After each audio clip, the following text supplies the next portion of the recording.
أعوذ بالله من الشيطان الرجيم بسم الله الرحمن الرحيم السلام عليكم ورحمة الله وبركاته.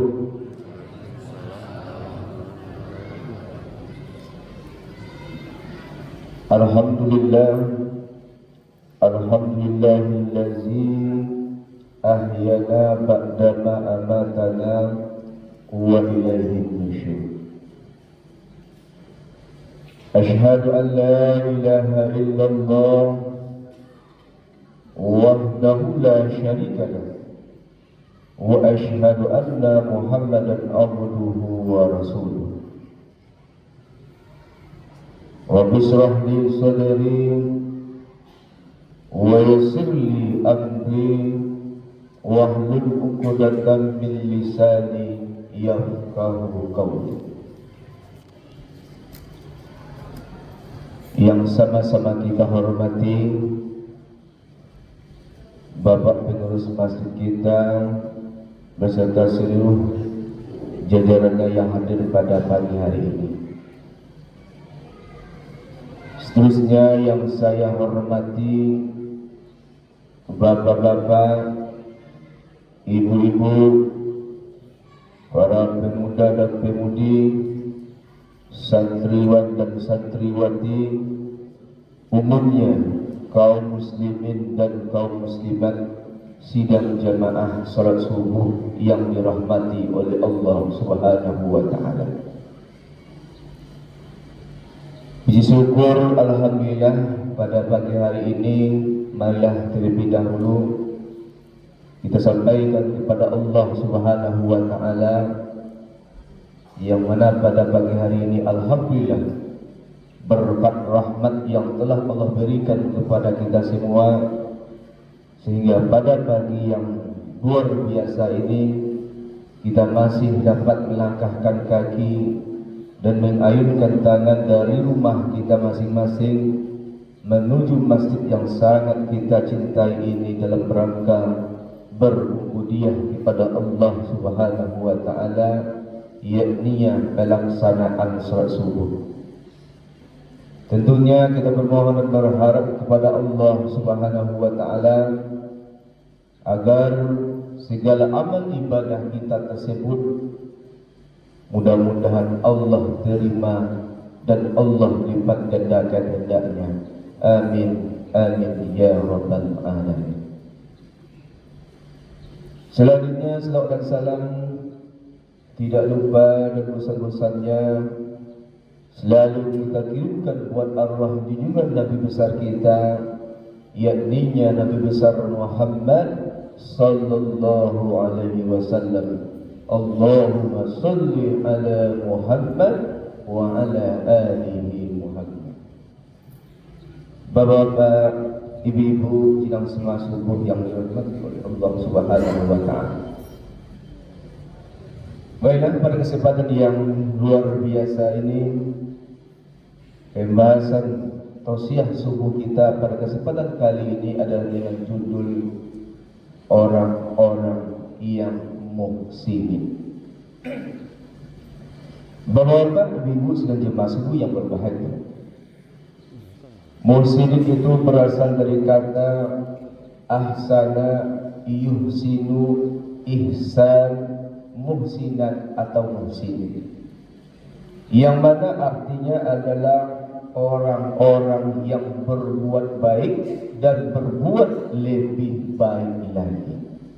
Ini pengertian dari muhsinin, yaitu orang-orang yang selalu berbuat baik dan melakukan sesuatu itu lebih baik lagi, bukan hanya sekedar gugur kewajiban. Yang mana kita pahami kaum muslimin sedang jemaah yang berbahagia bahwa contohnya kita melaksanakan ibadah puasa, kita menganggap bahwa puasa itu baik, maka orang ihsan muhsin, maka dia akan melakukan puasa itu dengan yang lebih baik lagi, bukan hanya sekedar melakukan ibadah puasa, bukan puasa yang mengikut-ikut orang saja, puasa kita buat puasa orang puasa lagi enggak. Sholat orang sholat instansi tetapi dia melakukan ibadah tersebut dengan melakukan dengan yang lebih baik.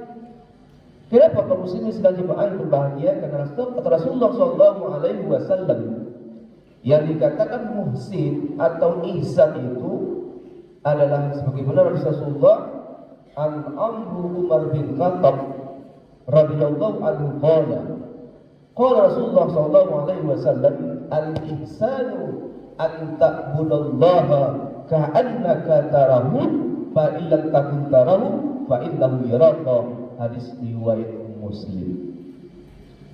Dari Umar bin Khattab, semoga Allah meridhoi, telah bersabda Rasulullah sallallahu alaihi wasallam, al-ihsan, yang dikatakan ihsan atau muhsinin itu adalah anta'budallaha, beribadahlah kamu taat, anta'budallaha ka'annahu tarahu fa illam takun tarahu fa innahu yaraka. Beribadahlah kamu kepada Allah seolah-olah engkau melihat Allah. Jika engkau tidak melihat Allah, yakinlah pasti Allah akan melihat kita. Hadis riwayat Muslim. Nah, bapak-bapak, ibu-ibu, saudara-saudara kaum muslimin dan jemaah yang berbahagia, berdasarkan dari pengertian dari hadis Rasulullah SAW ini, bahwa yang dikatakan muhsin itu adalah bahwa ketika dia beribadah kepada Allah Subhanahu wa taala, dia hadirkan Allah dalam hati. Yang mana kalau kita beribadah kepada Allah, bapak ibu yang berbahagia, contohnya kita sembahyang subuh ini, kalau kita menghadirkan Allah dalam hati kita, pasti akan melakukan ibadah itu dengan yang lebih baik. Jangankan kepada Allah Subhanahu wa taala, di sekolah saja misalnya bapak ibu, ada kepala sekolah melihat kita sedang mengajar, pasti kita akan mengajar dengan lebih baik. Jangankan seperti itu, kita guru saja misalnya Pak Bu, ada Pak Lurah datang, Pak Camat datang, Pak Wali Kota datang, pasti kita ketika guru itu akan melakukan pekerjaan dengan lebih baik. Apalagi kita kepada Allah ketika melaksanakan ibadah sholat, kita hadirkan dalam hati kita bahwa Allah melihat kita, memonitoring kita, pasti kita akan melakukan ibadah itu dengan yang lebih baik, bukan hanya sekedar saja. Nah, inilah yang dimaksud dengan yang muhsinin, yaitu seseorang kalau dia melakukan ibadah itu dengan yang lebih baik lagi, bukan hanya gugur kewajiban atau sebatas melaksanakan ibadah saja. Bapak, ibu-ibu sudah dimasuki yang berbahagia. Lalu apa tanda-tanda orang-orang yang muhsinin itu? Yang pertama, tanda-tandanya orang muhsin itu adalah sebagaimana firman Allah, innallaha ma'al ladzina taqaw wal ladzina hum muhsinun.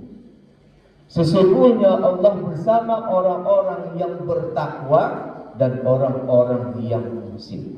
Artinya bahwa ciri yang pertama orang yang muhsin itu adalah dia itu beriman dan bertakwa kepada Allah Subhanahu wa taala. Ini yang pertama, Bapak Ibu, ciri orang muhsin itu bahwa dia itu beriman dan bertakwa kepada Allah Subhanahu wa taala. Orang yang beriman adalah orang yang yakin. Sedangkan orang yang bertakwa adalah orang-orang yang takut kepada Allah, sehingga dia melaksanakan apa yang Allah perintahkan dan meninggalkan segala apa yang dilarang oleh Allah Subhanahu wa taala. Rasulullah SAW mengajarkan kepada kita, ittaqillaha haitsuma kunta. Bertakwalah kamu di mana saja kita berada. Bukan hanya di satu tempat, bukan hanya di masjid saja, bukan hanya di rumah saja, tidak. Tetapi Rasulullah mengajarkan, ittaqillaha haitsuma kunta. Bertakwalah kamu di mana saja. Kalau dalam masjid, aku yakin semuanya awak beriman apa bu? Jamaah. Ya, kita kalau di masjid pasti yakin. Arti tidak ada awak menciluk, tidak ada awak mengadu, pasti awak melakukan ibadah, meninggalkan perkara. Berarti namanya kita bertakwa. Tetapi kalau di rumah wallahu a'lam, hanya kita yang tahu dengan Allah. Juga di pasar, di kantor. Kenapa orang-orang yang korupsi itu Pak Ibu, padahal gajinya sudah puluhan juta, tapi apa yang dilakukan itu? Iya, tidak ada ketika menulis itu, tidak ada takwa tadi, tidak ada rasa takut tadi, makanya dia berbuat segenap hatinya saja. Maka ciri yang pertama orang muslim ialah dia beriman dan bertakwa kepada Allah Subhanahu wa taala. Bapak, ibu-ibu sidang jemaah subuh, ini yang pertama. Selanjutnya yang kedua cirinya adalah allazina yunfikuna fis sarra'i wad dharra, yaitu orang-orang yang menafkahkan hartanya atau dia berinfak bersedekah, baik itu di waktu lapang maupun di waktu sempit.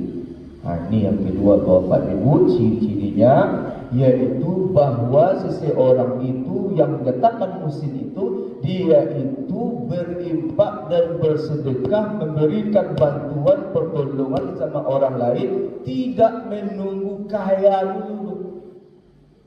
Bila ada sekarang walaupun dia sempit hidupnya, tetap dia berinfak bersedekah. Tidak mudah ya, sebab kalau lah kayu kebanyakan awak terlena dengan kekayaan awak, sebab ditimba sebanyak 3-2-nya, ado-ado sini bayar hutang itu macam-macam, sehingga tak jadi berinfak bersedekah. Makanya Allah menegaskan kepada kita, berinfak dan bersedekahlah ketika waktu lapang dan sempit. Tidak waktu lapang saja, tetapi juga di waktu sempit kita tetap berinfak dan bersedekah, apalagi di dalam bulan suci Ramadan Bapak. Semua segala amal ibadah yang awak lakukan itu seluruhnya dilipat gandakan oleh Allah Subhanahu wa taala. Sedangkan di hari biasa sifat Allah lipat ganda juga. Man jaa bil hasanati falahu asru amsaliyah. Siapa yang melakukan satu kebajikan, Allah ganti 10 kali lipat. Asru amsaliyah, 10 kali lipat. Apalagi sekarang Bapak-bapak itu. Artinya apa? Kalau kita berinfak 1.000 misalnya, Allah ganti 10.000. 10.000 Allah ganti 1.000. 1.000 Allah ganti 1 juta. 1 juta Allah ganti 10 juta. 10 jadi 100. 1 miliar. Sampai yudha'ifu liman yasha'. Allah melipat gandakan bagi siapa yang dia kehendaki. Maka oleh sebab itu hadirin kaum muslimin dan jemaah yang berbahagia, marilah kita sama-sama berinfak dan bersedekah, baik itu di waktu lapang maupun di waktu sempit. Selanjutnya yang ketiga, ciri-ciri orang yang muslim itu adalah wal qazimina ghaizah, yaitu orang-orang yang bisa menahan amarah. Kata Rasulullah SAW, laisa sadidu bisra'ah, innamas sadidul lazi yamliku nafsahu indal ghadab, rawahu Tirmizi. Kata Rasulullah SAW, orang yang kuat itu bukanlah orang yang menang dalam ulat, tetapi orang yang kuat itu adalah orang yang bisa menahan amarahnya ketika dia bisa marah. Ini bapak-bapak ibu-ibu muslimin berbahagia. Apalagi ini waktu bulan puasa, jangan awak marah-marah, jangan awak merabuk-rabuk. Mohon maaf nih Pak Bu, ketika ada anak pesantren, dua kali sekitar, kamu anak jangan bermerah awak Pak Bu. Ikut bagal-bagali sih, bercakap-bercakap sih, baru mulai memakak.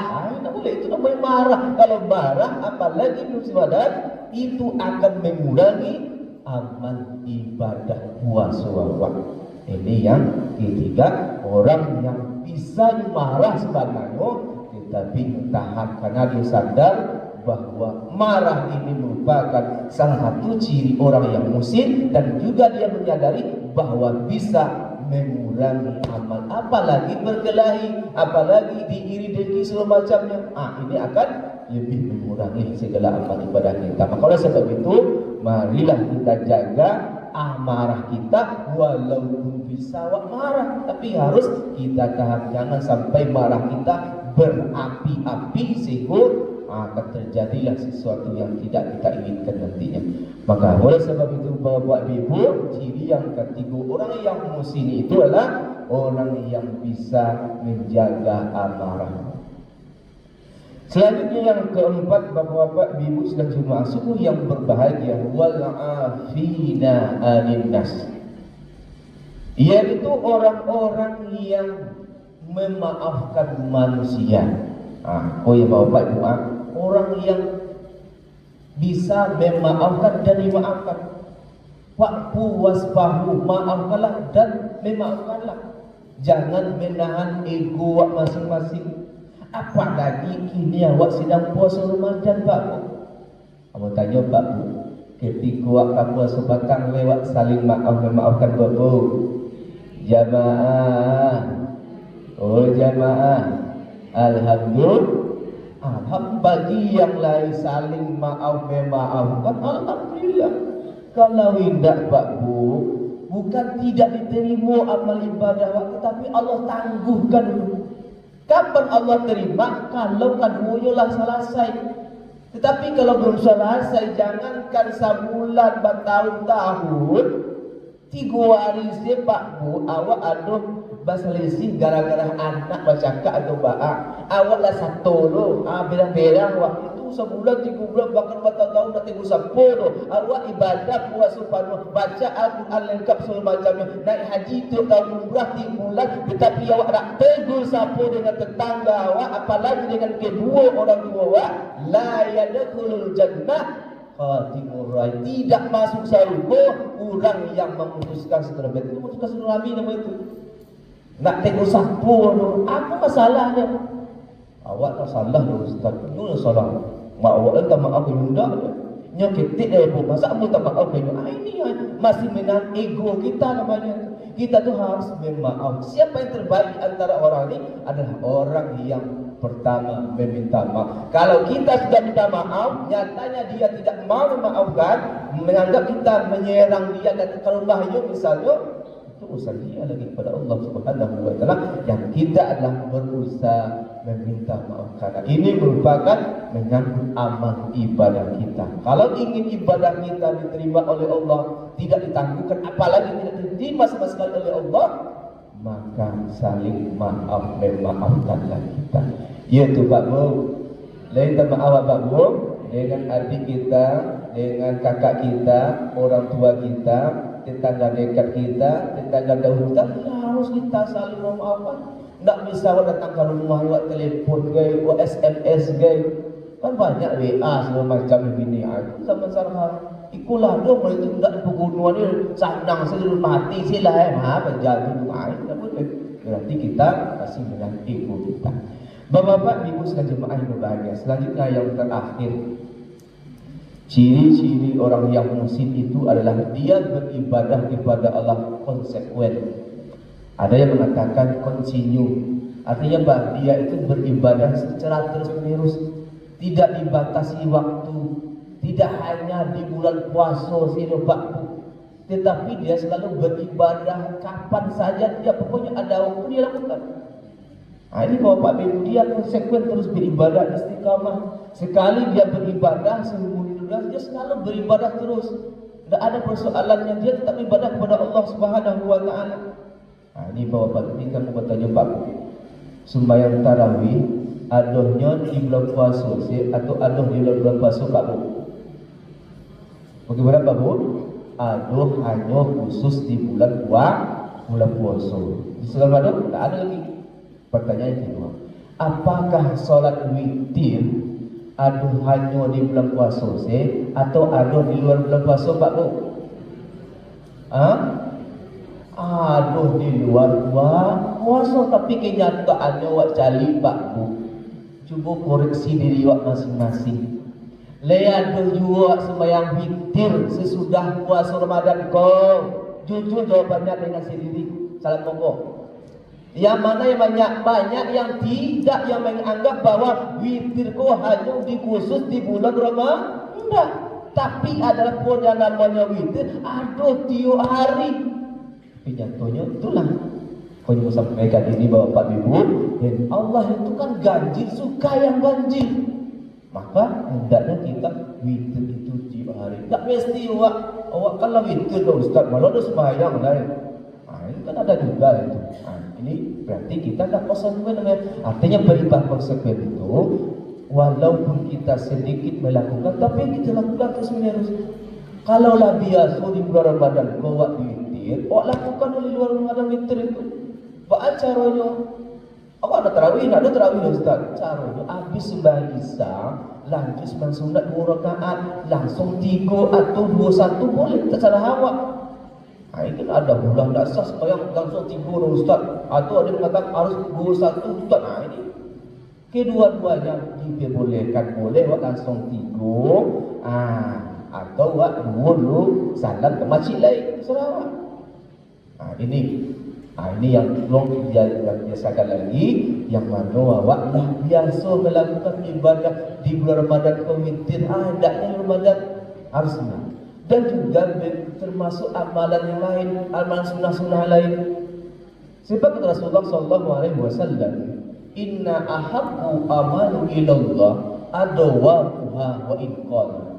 Sesungguhnya amalan yang sangat disukai, dicintai oleh Allah adalah amalan yang dilakukan secara terus menerus, secara konsekuen, walaupun dilakukan sedikit. Walaupun sedikit, tapi itu hari Pak Bu. Contohnya tadi, witir hari 5 puasa, wala besok. 5 Ramadan lakukan itu. Nanti masuk solat tahajud. Ini mau tanya Pak Bu. Bulan puasa boleh semata tahajud Bapak Bu. Bagi yang lain alhamdulillah, tapi kebanyakan tidak. Aku habis pas jago tu jam 3 tu jam 4, kebanyakan ibu-ibu ke dapur kajar dulu, memasak dulu. Padahal awak tu seharusnya Pak Bu, jago tu masuk mungkur dulu. Habis masuk mungkur bau duduk mayang 2 rakaat lah juga.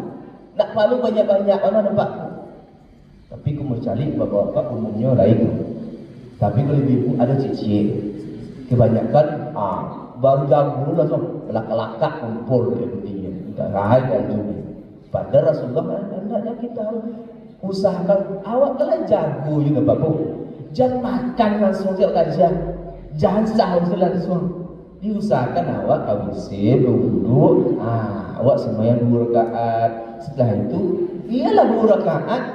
Tapi tadi sesungguhnya amalan yang sangat dicintai oleh Rasulullah adalah amalan yang dilakukan secara terus menerus walaupun 2 rakaat. Ini bapak imam awak sehari itu lakukan 10 rakaat, besok enggak lah. Allah nak suka juga, tapi Allah lebih cinta biarlah 2 rakaat tetapi secara terus menerus. Ini bapak ibu, mari kita sama-sama. Betulan awak bulan puasa boleh jago ni. Nampak ikut kesempatan awak untuk lakukan agar apa nanti tak biasa setelah Ramadan. Kan bulan puasa kan latihan sebenarnya Pak. Latihan untuk awak tu. Buktinya berhasil tak berhasil latihan awak setelah Ramadan sebalik bulan lagunya. Apakah meningkat iman awak tidak tergantung latihan awak. Kalau latihan awak berhasil, setelah Ramadan keimanan kita lebih makanya la'allakum tattaqun, agar kita menjadi orang yang betul-betul bertakwa. Bukan hanya ucapan saya bertakwa betul, enggak, tetapi adalah memang kita realisasikan di dalam kehidupan kita sehari. Oke, Bapak-bapak, Ibu, mungkin inilah yang dapat kami sampaikan pada kesempatan kali ini, yang mana dapat kita bahas bahwa yang muslim itu adalah dia beribadah kepada Allah, dia melakukan ibadah itu dengan yang lebih baik lagi. Kenapa? Karena dia menghadirkan Allah ketika beribadah itu. Bapak-bapak yang berbahagia, terima kasih atas perhatian. Mohon maaf atas kekurangan dan kekhilafan. Wallahu muwaffiq illa aqwamit thariq. Wassalamualaikum warahmatullahi wabarakatuh.